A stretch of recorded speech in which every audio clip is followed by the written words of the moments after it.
So I'm David Reiner. I'm Deputy Director for Systems and Policy of the UKCCS Research Center, 2017 version.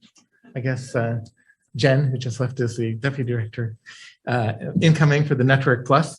And we have what should be a fun panel, which I don't say because I'm on it, but because we have great panelists. We have Piera Patrizio, who's a Senior Research Associate at Imperial College, who's an energy modeler extraordinaire, who joined Imperial from IASA, where she worked for a number of years, and kind of will bring her insights next. And then we'll have Goran Strbac. Goran is a professor of energy systems at Imperial, well known to many for his kind of excellent work, which has been informing UK energy policy for many years, and through his involvement in policy advice.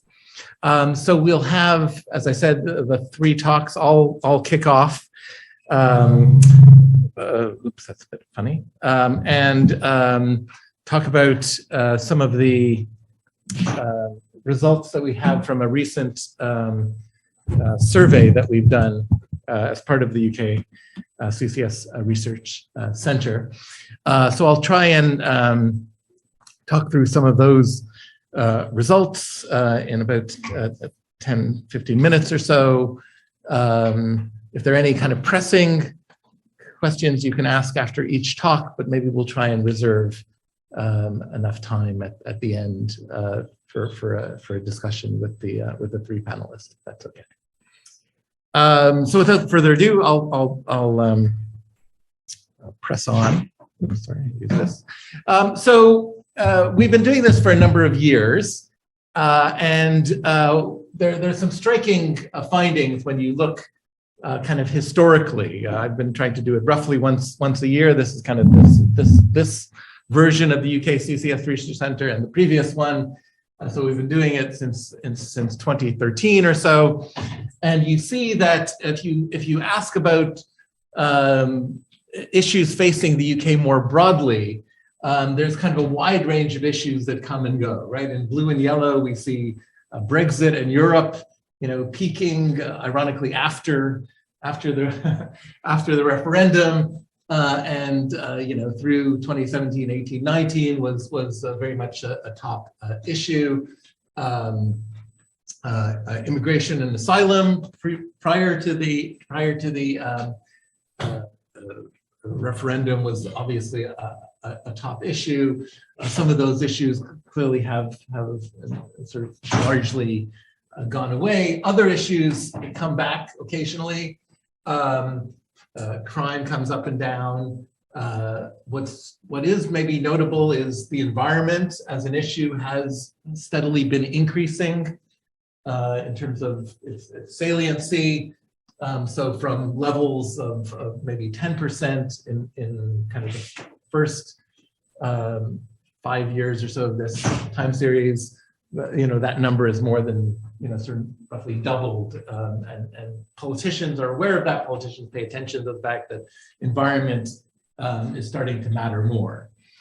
If you want pulling in the opposite direction, are energy prices, and so that's kind of this whole trilemma question of thinking about how we think about the environment, how we think about energy security, how we think about costs. And if you look here, in brown, energy prices in sort of 2013-14 were one of the top three issues that people cited as not just in terms of personal finances, but in terms of facing the UK more broadly. For those who can remember that far back, Ed Miliband made energy prices one of the top issues for Labour prior to the 2015 election. By the time of the election, the issue actually had faded, notably from the public consciousness. But it's striking, again, energy prices were a top issue, again, prior to the 2015 election at sort of 25-30% levels. In our most recent survey, they were at 61%. the single most important issue facing the UK. If you believe our survey and other surveys, energy prices really are top of mind. And this was done in March. This was done about a month ago, so before the nominal price cap kicked in, right? So that's quite important because people weren't really even seeing it in their bills quite yet, and already it was a top issue. So we still have another a price cap coming up in October, and so you can imagine this issue of energy prices will play quite an important role going forward, and that's affecting people's financial situations. Again, going back to 2014, you had something like 10% saying energy bills were posing a serious hardship. By March 2022, you sort of have something like double that number, 20%. And again, that number I think we can expect to continue to increase. How people address it, obviously there are a number of different ways: turning down thermostat, using less hot water, but also, significant numbers are saying they won't just be needing to cut back on discretionary spending, but on essentials. So at least for a not insignificant fraction of the population, this rise in energy prices will be very, very significant. Who do people blame for it, or who do they hold responsible for it? Well, there's kind of a wide range of actors, and I was struck by just how it wasn't very clearly, pointing at Russia, say, or even large oil and gas companies, but energy suppliers, government green policies, even other exporters. So kind of a wide range of sources to blame or perceived responsibility for these price rises, which means, of course, the response then is not totally clear as to how to respond.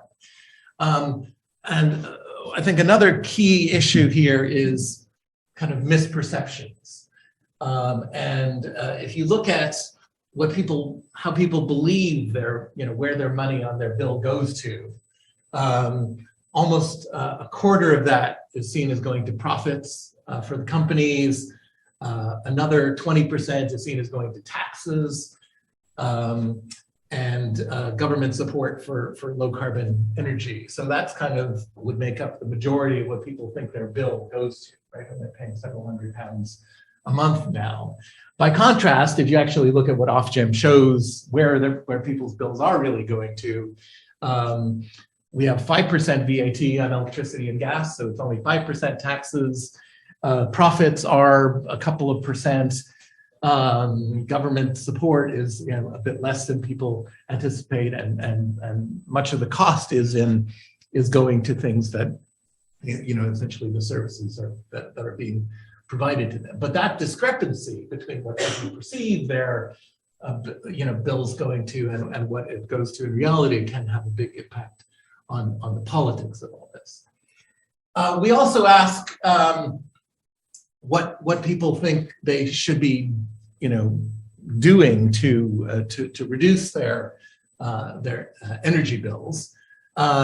Things that aren't particularly popular are things like fracking or building more LNG terminals, or even switching your gas boilers to heat pumps, whereas home insulation, installing solar panels and more energy efficient appliances are seen as kind of top solutions to try and bring down energy bills.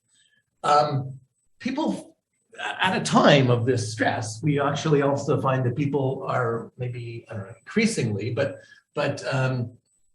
turning to some, if you want, some more radical solutions, even if we don't even see politicians advocating them. So things like windfall tax on oil and gas companies is a very popular option.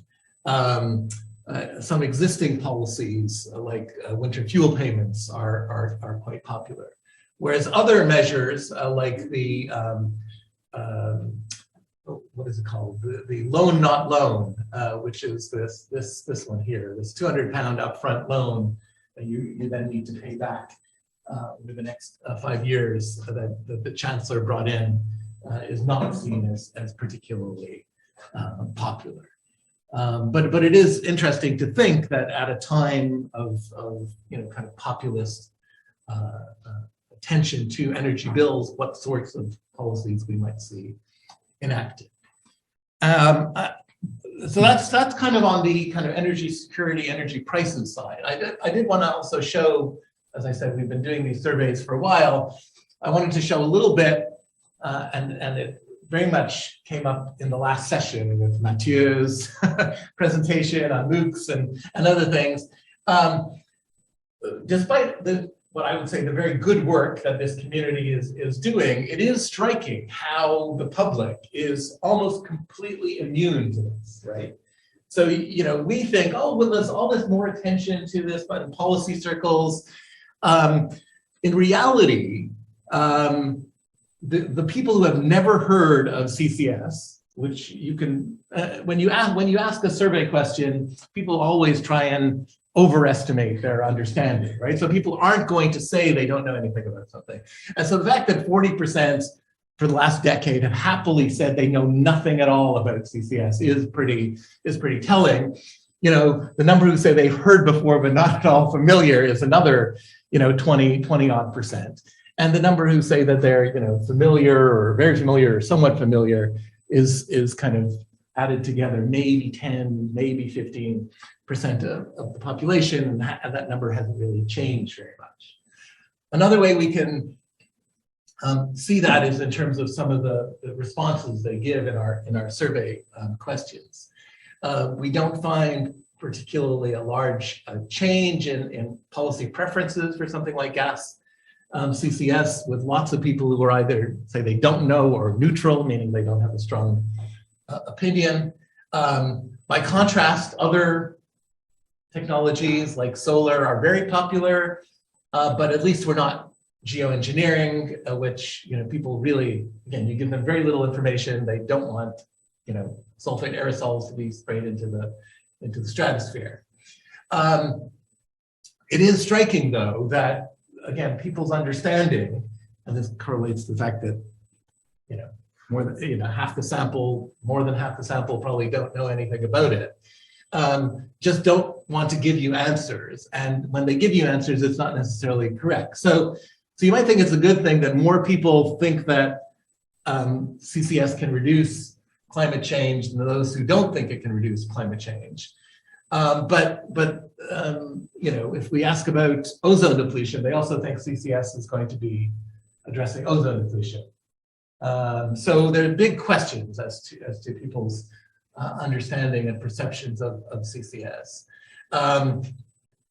People also are pretty good. I mean, I don't want to blame our education system for not teaching people about CCS, because they do teach people about some things, right? So they teach people that planting trees absorbs CO2, right? So there's this very strong sense that over time, people have that understanding of the carbon cycle. People also know that cars and factories and other things produce CO2.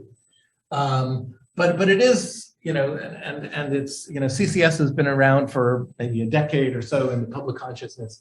There are other issues like, and I think nuclear power is a great example of this, where people just don't, either they say, well, if I don't like nuclear, then it might also have other problems. So it is striking that such or at least historically, such a significant fraction of the public has believed that nuclear power actually produces CO2. So again, I didn't want to spend too much time other than giving you some fodder to think about these things. But one of the big challenges that I think we face as a community, as researchers working in this area, is there going to be these pervasive misperceptions, pervasive misunderstandings.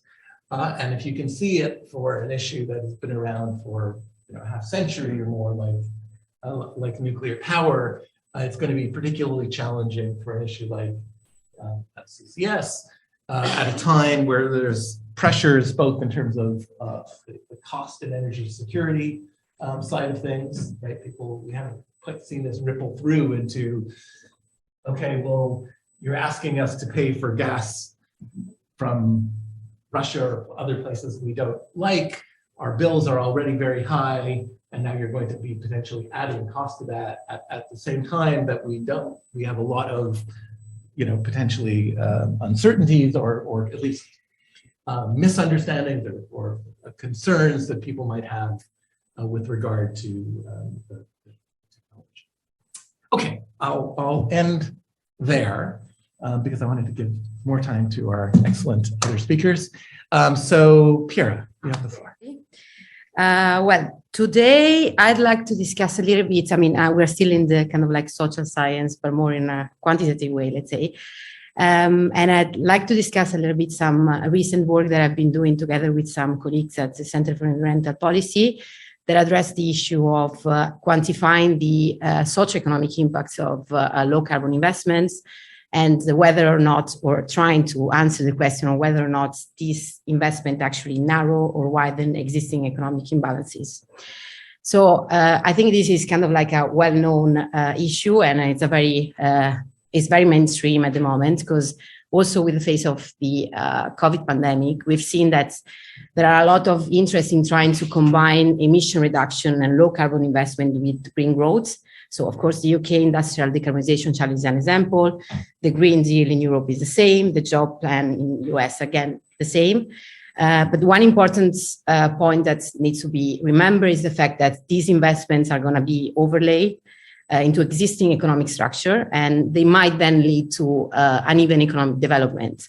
So it's the challenge is actually to try to understand what are the key factors that drive the growth, but also whether or not these investments are widening or narrowing the existing gaps. And I guess, you're all from the UK, I think. I'm not, but it's something that I've learned since I live in the UK, and the fact that it's really regionally, there are big regional disparities. Of course, also in other countries, but this is kind of like a pressing issue in the UK. So this is what we were trying to look at with these case studies. So one of the issues that we found when we started looking into addressing the socioeconomic impacts of investment is that there is actually a lot of discourse around it, but these are a lot, like most of them are qualitative investigations. So especially during COVID, we've seen that there was a discussion about, okay, we need to protect the supply chain. We need to look at where we are actually manufacturing solar power. We've seen like a lot of calls from scientists of trying to build or design a green regrowth rather than just investing in stranded assets that can be stranded and so on. But all of this is kind of like a quantitative analysis hasn't been proposed yet, or there are some that are emerging now, but we're just kind of like at the beginning of it. So one, being an energy modeler, one way that I thought that this could be in a way quantified was trying to combine an energy system optimization framework, which is presented here, is called ESO, and it has been developed and maintained at Imperial College, together with a job and economic development impact tool. So what this tool does is that it looks into the portfolio of low carbon technology, all of them, from natural gas with CCS, renewables, so all the power technology, but also, basically energy generation technologies. And then by looking into the gross value added and the jobs that are associated with these investments, it is able to quantify the socioeconomic impacts of this investment, or achieving, for instance, a certain transition to net zero, but also contrast to different objective function. One that is kind of like minimizing the cost, which is kind of like the traditional way in which we thought about energy system optimization. So we are kind of like minimizing the cost of the transition to reach a certain emission target, and one that actually maximizes the value added. And to do so, it basically look into where the technology are manufactured, what are the jobs that are being created, depending, of course, on the regional economic conditions. So the first case study that we produced was looking into 3 different countries in Europe. we pick Poland, Spain, and the UK because they are very different, both in terms of the portfolio of natural resources, but also in terms of their geopolitical aim on achieving net zero targets and also the manufacturing base. And so what we notice is that if we want to achieve net zero, for instance, Poland, when we maximize the value added, would rather go with coal with CCS, because actually that would allow to maintain their coal mining supplies, but of course abating the coal with CCS. Spain, that has a tradition of building wind and solar, for instance, would rather go for more of a 100% renewable pathways, or more or less. While in the case of the UK, you have an issue with basically maintaining a stability of supply, because it's kind of like considered an energy-based economy, and therefore going for a 100% renewable would be actually extremely costly. So building on that, we then wanted to kind of like look at what is driving these differences, also not only between two different nations, but also within a certain region. And so what we did is we took an example of low carbon investment, which is blue hydrogen, so ATR with CCS. And then we try to identify what are actually the driver that basically creates or produce less value within different economies. So the first exercise that we did was for Europe. And what we did is that we look into the economic impacts, both direct and indirect. So those that are associated with the investment itself, and those that are actually rippling out from this investment and are basically spread around the entire economy. And those are called indirect investments. And what we noticed was that, of course, the direct investments are mainly dependent on the manufacturing base of the country. So whether or not it's actually able to produce that technologies. And it's quite intuitive, of course, but also the magnitude of this economic impact depends on the R&D. So whether or not the manufacturing base is mainly low tech or high tech, because ATR and CCS is mainly producing roads in sectors that are considered high tech. But then what was interesting to notice is that when we look at the indirect impacts, so those impacts that are actually distributed among the entire economy, then these were not really homogeneously distributed, but actually, for instance, countries such as Czech Republic, which see a lot of good, like positive direct economic impacts, would actually see a drop in the indirect economic impact. And one of the reasons for that was looking at the trade in value added, which is kind of like an indicator that basically allow to understand whether or not a country is able to supply to fulfill its internal demands with the domestic activities. And basically what was clear was that there are some countries, as for instance, Germany, Italy, or France, that basically are providing are basically supplying and fulfilling the majority of the industrial activities demand from other countries. And therefore, even if these investments are actually created in these countries, the majority of them, the indirect economic benefits are actually going somewhere else.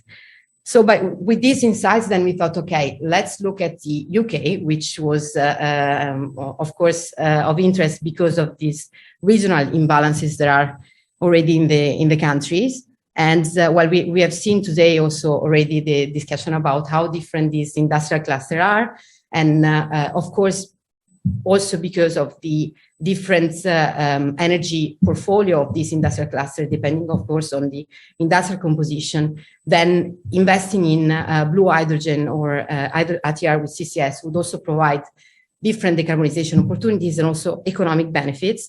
Because if we look also at the industrial specialization of this cluster, this also differs a lot. So the first thing that we did was quantifying the cost of decarbonizing this industrial cluster by looking at the avoidance costs. And what was interesting to notice is that the lowest avoidance cost was actually achievable for industries that were specialized in aluminum, for instance, or cement production, because those were the easier to decarbonize. So in this exercise, hydrogen is providing heat to these clusters. So of course, depending on the heat demands, then you have greater or lower possibility of decarbonization. And some other clusters, which are those that, for instance, are specialized in iron and steel, the avoidance cost then would be much higher because hydrogen would mainly supply only the heat demand to these industries. And unless you, of course, refurbish completely the iron and steel plants with hydrogen, then the opportunity for decarbonization will be very little. So, of course, this is the cost, but then we also look at the direct and indirect economic benefits. What we noticed was that mainly, well, first of all, the overall direct economic benefits are in the range of 14 or 26 pounds per megawatt hour of hydrogen. And Southwest and Scotland are capturing, according to this analysis, most of the growth. The majority of the growth would, of course, stays into the utility sector because this is the sector that is actually providing the heat to these clusters. But then when we look at the sectoral breakdown, we see that, again, there is a pattern depending on the specialization of these clusters. So, for instance, the Merseyside cluster retained the highest GVA contribution in the machinery sector, while in the Northeast, in the Northwest region, we have the majority of the growth that is retained in the chemicals products. Finally, we also look at the indirect impacts. So basically, the impacts that are rippling out from these investments. And to do so, because I don't know if you're not aware, if you're aware, but it's very difficult to find regional statistics about, input-output table at the regional level. So to understand the relationship between the different parts of the UK are not existing. So what we did was trying to build one by looking at the trades in economic, in products and in services between the different regions, and use this as a proxy to understand the relationship between different regions.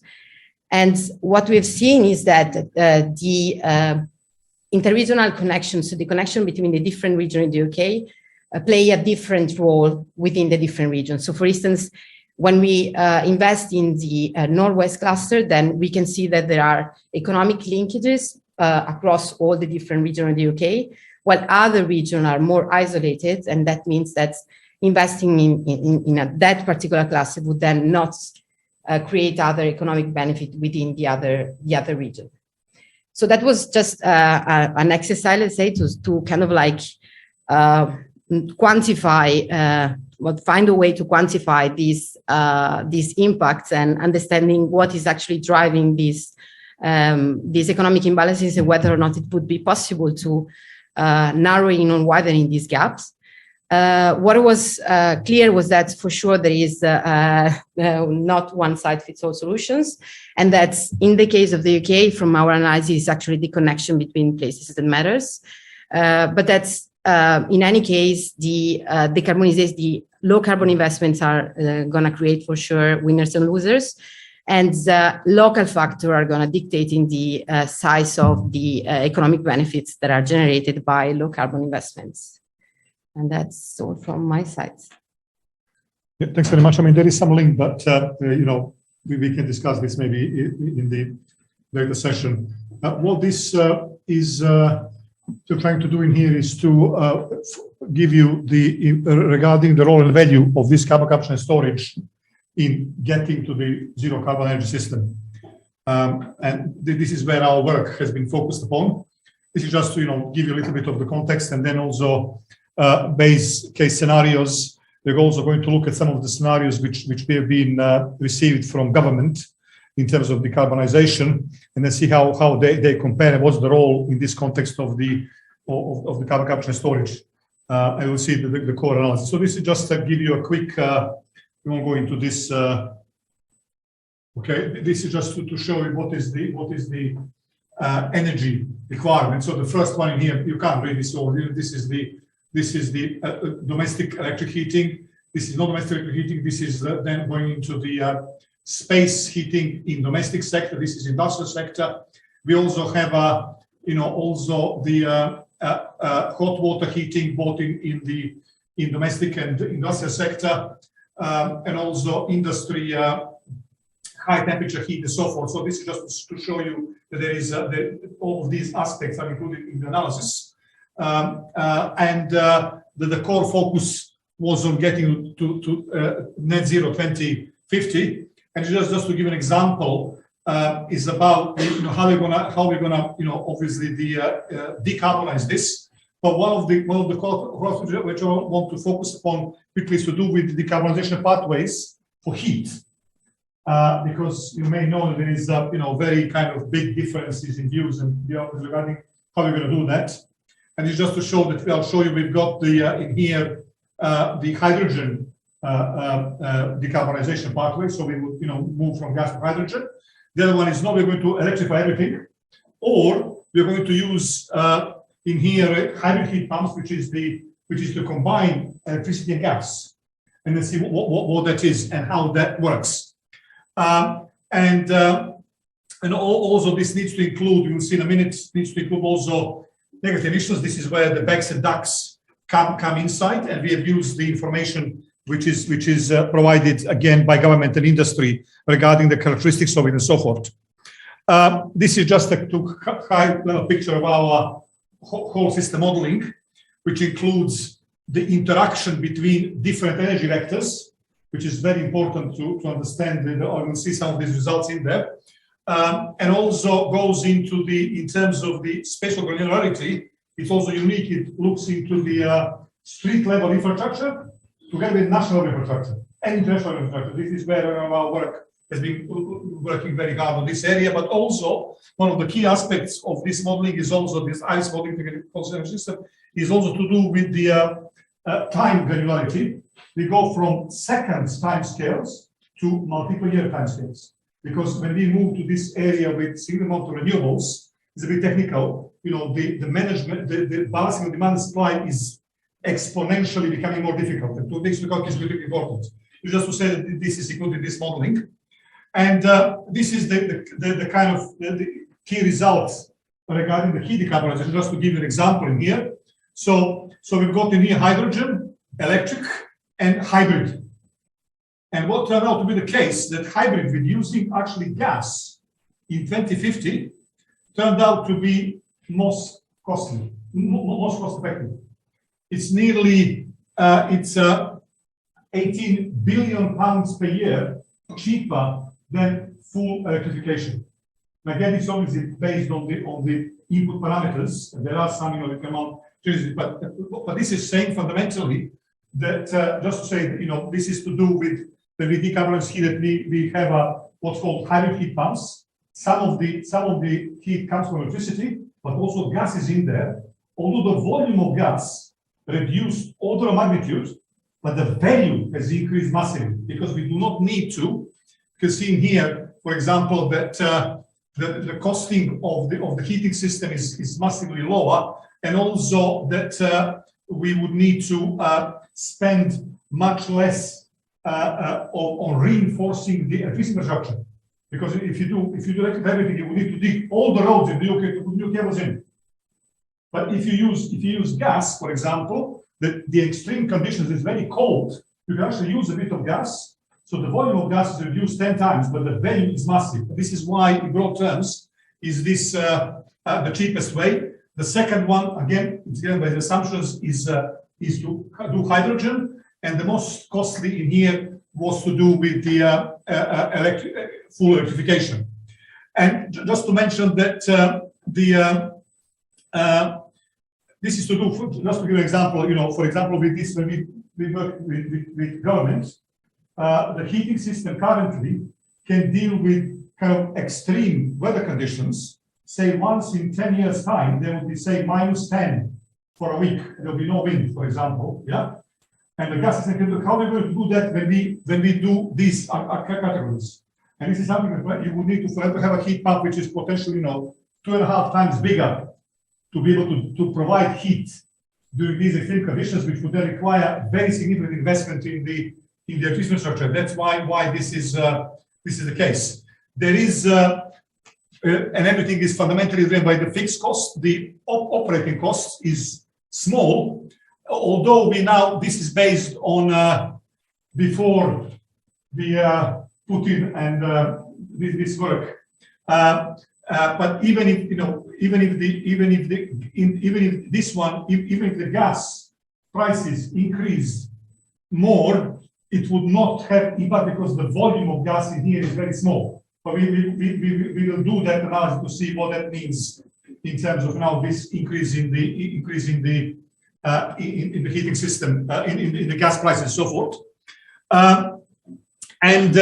One of the core important aspects which you will see a little bit as well is to do with this planning in a coordinated way, rather than looking into individually this, because we demonstrate, for example, we'll see later on that if you want to, for example, look at the that was one of the examples, some of the decarbonization of some part of the industrial sector. If you look at only that, you would have a different answer than you look at the entire system. And this is very important because we need to look at from the whole system perspective where we are moving. This is just given that this is carbon capture and storage in here. Given the assumptions from the government, which you can see the carbon emissions, there is in here hard to decarbonize sector, which could be production industry and so forth, which has got 50 megatons, and we would need to then have a negative emissions in here, which comes from in here from BECCS and DACs primarily, but there is also production of hydrogen for reformers and so forth. This is just to show that the whole system in here is considered, and we do have kind of negative emissions, of course, and also positive. So we need to have a net zero, this is showing that low cost and the high carbon connectivity is also significant, because what I showed in here previously was that although the gas has got the CO2, it is still, that's where the carbon capture is going to potentially in this context major role, because we can offset that gas because actually the volume is pretty small, but the value is massive. And that's where the CCS from our perspective is very important. This is again to show the carbon capture, capture and stored. This is the system. We've got again these three scenarios: hydrogen, electric, and hybrid with heat pumps. And you can see that in here is given again the assumptions is BECCS is limited. And then here, if you want to produce hydrogen, you go to reformers. You can see that there is in here, the ATRs are used to produce hydrogen, and this is where the carbon capture in hydrogen production is all to do with autothermal reformers with the BECCS and also DACs, and also we'll see a little bit of the interaction between those in a minute. Also to show one also interesting aspect, which we also were a little bit surprised, or when we saw that this carbon capture and storage, having that in there, could actually reduce the need for firm low carbon generation. Reduces the requirements for nuclear, for example. This is to do with the fact that if you want to have a zero carbon, then you would need to have firm low carbon generation to do this. But with this one, even if we use a bit of gas, we can reduce the low carbon generation. But having then DACs and BECCS, we can reduce the CO2 and get back to where we want to be. And that is an important aspect of this. Obviously, I know this we can, and this is just showing that this electricity system, for example, that we can use, peaking gas plant, and also there is also quite a model. It's got to use quite a lot of storage in there because of the electricity system issues, which are supported by storage. This is interesting from the perspective of again of how we produce hydrogen in here. What was interesting was that the assumptions given by the government were that the green hydrogen was more than 2 times more expensive than blue hydrogen, for example. Yeah. But what happened here, the system, in fact, obviously the blue hydrogen is the biggest APR, but there is a bit of green hydrogen as well, although it's 2 times cheaper. And it's all to do with the system perspective, because you can then potentially use, because we want to have 100 gigawatts of offshore wind, for example. And if wind is blowing very hard, if demand is low, you can't, you would waste that wind, but you can actually use that wind to produce hydrogen. So from the system perspective, there is this interaction, which is also kind of important to have in mind. A lot of factors, we won't go there. Now, this is showing the direct air carbon capture and storage, because there is a visible contribution in there, which we should also have in mind, in addition to BECS, that also DACs are potentially having, although in here, given the assumptions were, this is just to show what is the capacity of DACs in different scenarios. This is hydrogen electric. You can see in hybrid is the largest one because we are using lots of gas in there. Well, not lot, but some of gas. So we need to have this there, and also we need to bear in mind that DACs requires also electricity and also heat for them to work. And this is where the hydrogen and electricity can also be required to make that work. On the other side, they also can support the balancing of the entire system, which is also an important area. This is just to show, I know this time is running out very quickly, that when we use DACs in here, and showing that there is electricity is being used and also hydrogen. But if we've got in here what's called high flexible system, if you've got a massive demand side response at the end use level, and also very big industrial sector providing flexibility, that then reduces the requirements for carbon capture storage technologies, because we can make better use of what we've got in there. This one is to show that there was this interest about, because there is, as you know, quite a big debate. It's not in kind of our area, technology development. There is quite a bit of different views about what are the costs and developments in this area. Some people say DACs will never happen, and this is just to show, for example, that maybe we can just look at this one in terms of the costing.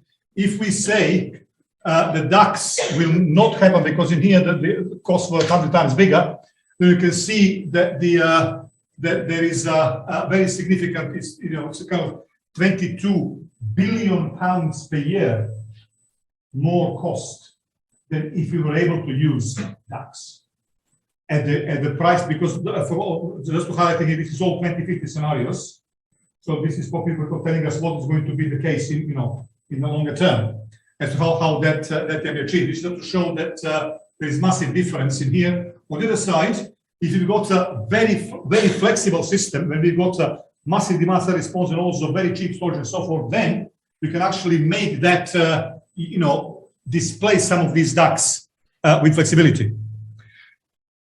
And this is just the kind of the same thing when there is no if we don't do at all carbon capture and storage. For example, that all comes from in here. You can see in here, we forget about the green blue hydrogen. Everything is green hydrogen, for example. Yeah, this is just an example because there is also, as you know, some of the countries say no, we're only going to do green hydrogen. Forget about this. And what we've done in here is to say if we say it has to be green, then you can see in here, for example, that that there is about between 18 and 19 billion pounds higher costs per year.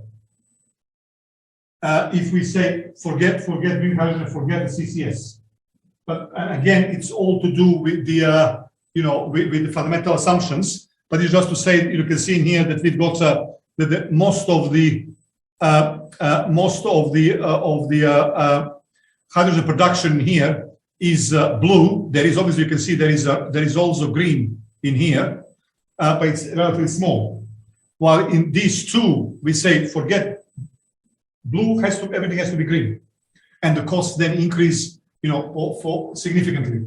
This is just also to show that if we do that, we would then need to build significantly more generation in here to make that. This also, you can see there is also investment in here is also in electrolyzers. You can see is 3-4 times bigger than the other side because everything needs to be everything needs to be green hydrogen.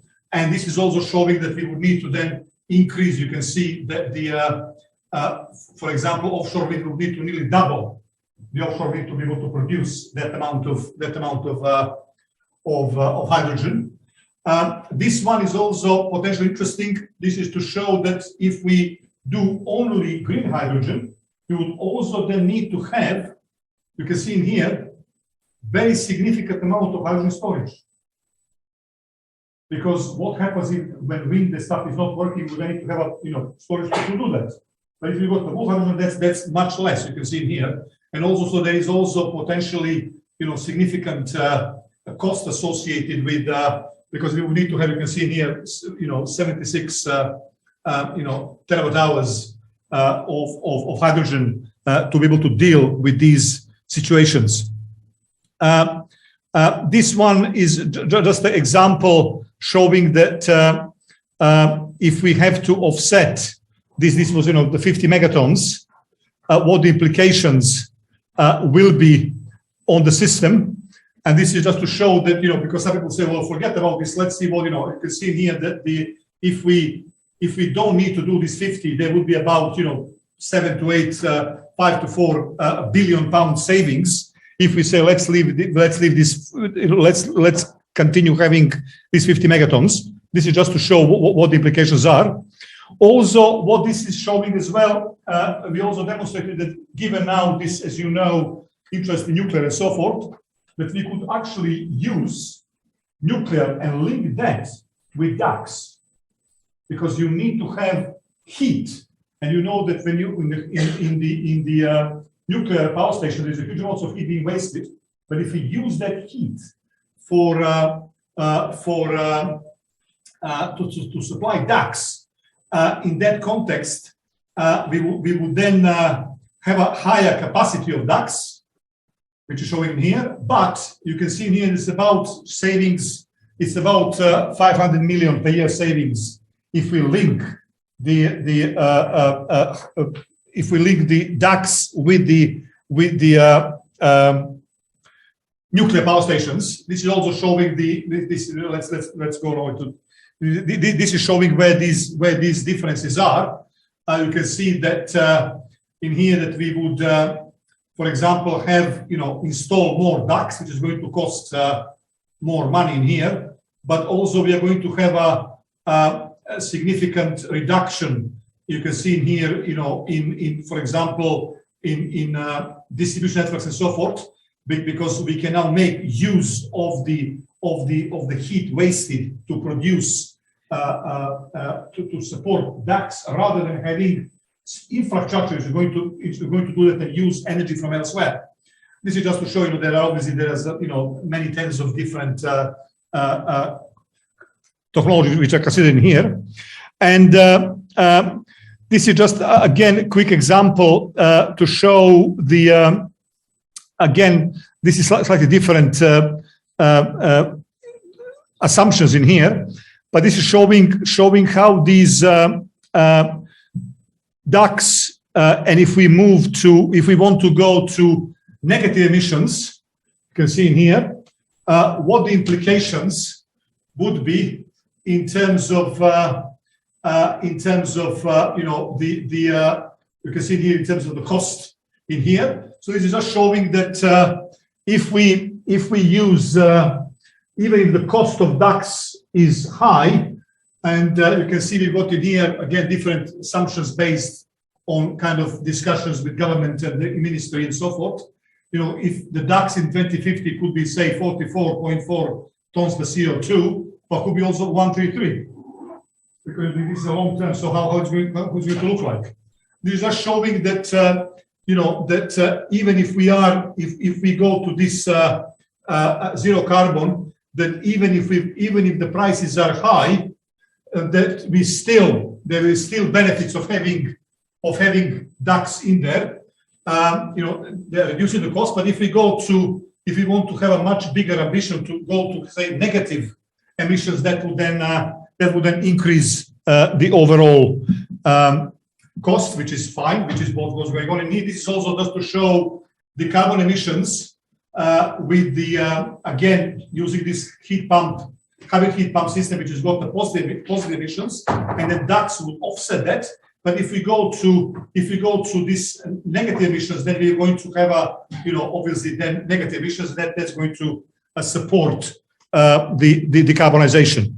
Quickly, summary is that CCS, according to this analysis, is vital for cost-effective transition to a low-carbon world. We demonstrate that we cannot meet this target cost-effectively if we don't have CCS. That having all in the green hydrogen it would be 20 billion pounds per year more costly. This is just to show that that's given what that is, and that so the CCS has got a role to play to make that work. There is also details in here that this flexibility would reduce requirements, and that's something which will also need to be considered to the entire system. How these vector interacts is very important, and also there is clearly now, for example, for this for gas, as you may know, that the gas companies are now looking into moving into hydrogen. So to have the volumes again. While in here we demonstrate that that having a small proportion of gas would be actually useful, but not a big amount, because we want to go to zero carbon. But on the other side, and that is what is the most cost-effective solution. But currently, just to become, the policy framework and market framework are not aligned with the low carbon agenda to get cost-effective, and that's something which also needs to be considered more strongly. So that and this is just showing that we need to. That it's got a significant role to play, CCS, and needs to be of course don't want to be again. There is a very, very different views about CCS in the community. Some say, oh, this is never going to work, So, but to try to see how probably to start moving this forward in some way will be probably useful to understand what are the pros and cons and how we can make it work. Thank you very much. Sorry that this was a bit longer. Questions? So it's Matthew Rhodes from the West Midlands of the Black Country. The question really on your modelling was whether it considers migration of whole industries to different regions. I wasn't just as clarification really, because I can see you create jobs because you build hydrogen generation and CCS and so on. But the logic behind clusters is not just that you take a pipe to the energy intense industries, it's also that you take your energy intense industries from one bit of the country to another bit potentially, and that's a very interesting. It's obviously great interest to us. Yeah, I mean it does. So the analysis that I showed only look at the gross value added. Of course, jobs are kind of like the next step to calculate. So from value added, you actually can kind of like quantify the amount of jobs. And when we look at the indirect economic benefits, we are actually looking at the indirect effects of the migration and flows of gross value added. Yeah. Hi, Toby Lockwood, Clean Air Task Force. On the second presentation, maybe I missed the subtlety here, but it's interesting that it seems like unabated gas with a kind of DAC offset or negative emission offset is the kind of favoured form of low carbon power generation. I think often we talk about negative emissions as being used to, for the hardest parts of the economy to decarbonise, which are not point sources. So I don't know if you could maybe explain a bit more about how that comes out, that a sort of unabated point source is preferable to putting CCS directly on it. That's what it costs, which are given to us. And it turned out that, as I say, if you, for example, the heat sector, if you electrify it, you would need to reinforce the entire infrastructure in the UK. You need to dig all the roads, put new cables in. You need to build 100 gigawatts peaking plant more, for example. And also the heat size of the electricity heat would need to be doubled than if you got that combined. And it turned out that this, when you look at these costs, that investing into CCS in assumptions was actually cost effective, because the volume of gas is reduced order of magnitude, but the value is massive, because, as I say, during these extreme conditions, you can use a bit of gas rather than doing electricity, which would require all the reinforcements. But is there a specific reason why you wouldn't put CCS on the gas power plant directly? And maybe you're doing that as well. It seemed like you highlighted the use of negative emissions paired with unabated gas. Because this gas is used in homes and industry for heating. Oh, sorry, I thought you were talking about power generation. No. Okay. That's to do with heating at homes.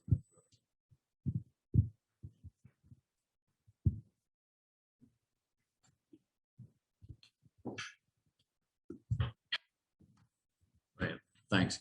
Keith Birch from Suez. It's not an area that, it isn't one of the segments that you highlighted, but would I be correct in saying that based on the comments around DAX, the comments around waste heat, and also the gentleman here who just mentioned point sources of high concentration, that putting carbon capture onto energy from waste plants is extremely attractive in this whole business model? Would that, or in the overall cost effectiveness, would that be a correct statement?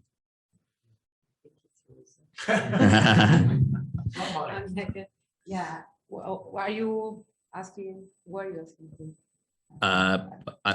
Anybody that wants to answer the question. In terms of again the cost projections, 2050, the answer was yes.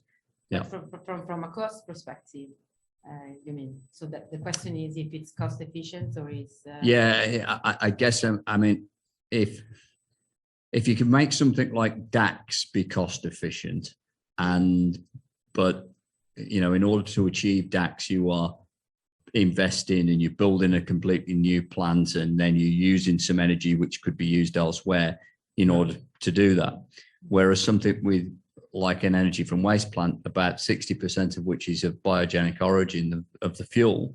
So you're effectively have a BECCS plant and a DAX plant for nothing. And that's the point I'm trying to get to. Yeah. Okay. Both of those are in there, because there is also a link with, for example, with DAX. You need to have, it consumes electricity and also heat. Yeah. So, for example, what you can do is that you can actually then, this is what system is doing, producing more, capturing more, for example, CO2 when it's very windy, because there is we cannot use, because we want to have 100 gigawatts of offshore wind, for example. Yeah, and demand is 50, so you're going to waste it off. We can use that to do that.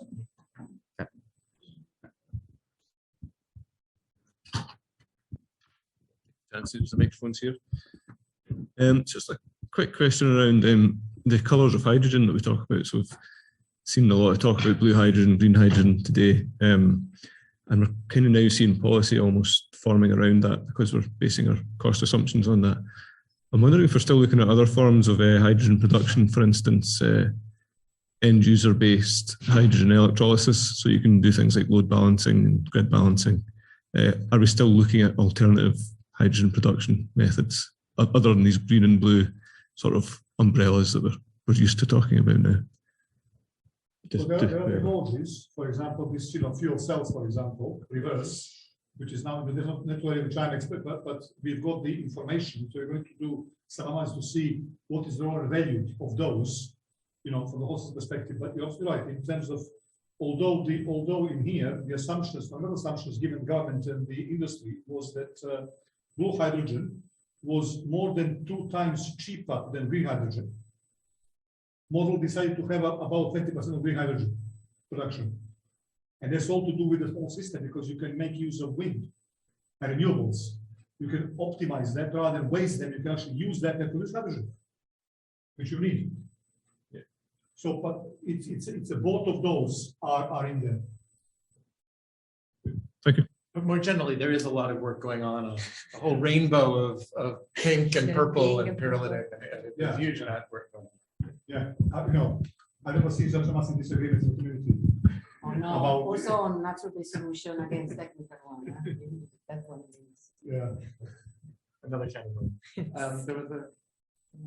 No, then Okay. thank you all. There's nothing here. So thank you all. We have, I guess, a reception here for the next hour or so and then dinner. Yeah, it's in the program on your agenda. So thanks everyone. Thanks. Thank you.